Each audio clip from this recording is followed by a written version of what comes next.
We saw you get so incredibly animated over the blocks, the steals that you were seeing from your team tonight. Defensively, how would you evaluate this performance? We saved a lot of plays. Those blocks, a lot of those blocks came because we had a breakdown, but the extra effort is what I'm always looking for, that multiple effort.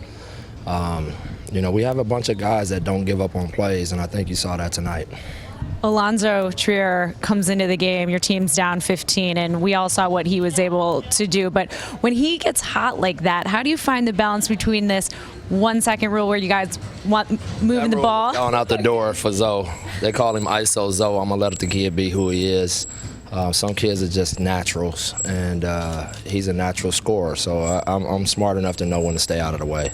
And obviously, the big question with him now becomes if he continues to play as well as he is, I'm assuming you're not going to want to let him go to the G League. He's got a chance, but he's ours either way it goes. So, we're giving out spots to guys that earn them, and right now he's earning it.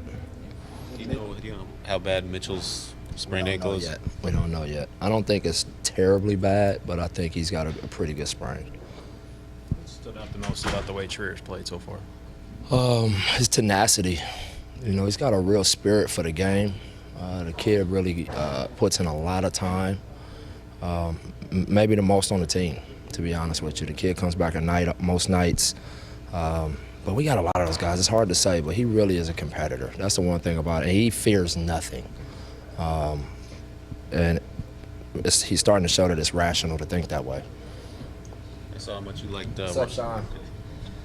I saw how much you liked Ron Baker's dive for the loose ball. I'm telling you, I love that. That's because that's we talked about Knicks DNA, right?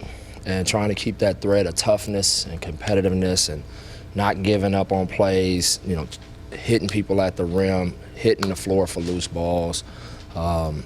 And they are really taking to that. And, I'm really grateful because, like you saw Patrick talk to him. Clyde came up to the gym the other day and spoke to our guards.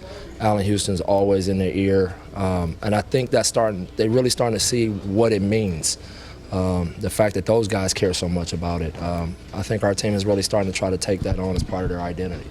Clyde, did you invite him up there to talk to the guys? Steve actually invited him up for lunch, but I had previously invited him up because we're going to watch some film together and spend some time together. And then I wanted him, once he was up there, I introduced him to all the guards and just let them know that he will be talking to you very soon. And no one defended like Clyde. And so you can see the kind of identity I'm trying to create with the guards. If they can embody what Clyde brought to the game, then we got something pretty good. Did you find that the guards knew who he was when you were mentioning it to him? Oh, they know Clyde. I mean, you got to know Clyde. They may not know everything he's done, but they know that he is a legend and that he was a heck of a player. You know about his suits, too.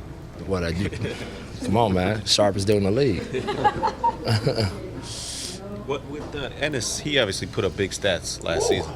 But with the way this roster is, do you expect him to do even more heavy lifting? No, I want him to go to his threshold, and I'm going to get him out.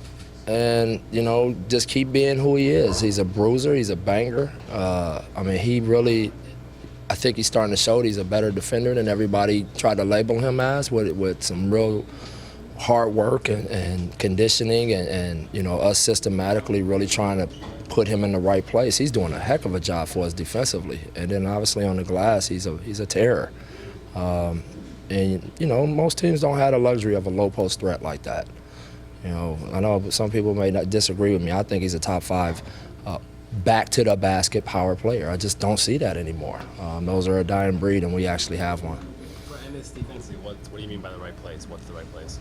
He's just position-wise and sliding his feet and, the defense around him and how active the guys are. I think it's all fitting his skill set defensively, and he's smart.